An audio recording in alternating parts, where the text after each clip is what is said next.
Qual caminhão chega com a carga até o castelo? Mercedes 1620.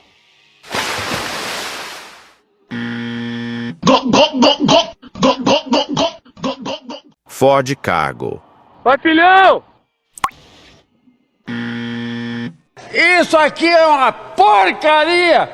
Volvo FH.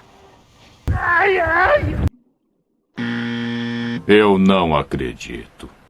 É fraco demais. Volkswagen Constellation. Acelera bem, acelera. Cê é louco, não compensa. Não compensa. MAN TGX. Não vai dar não.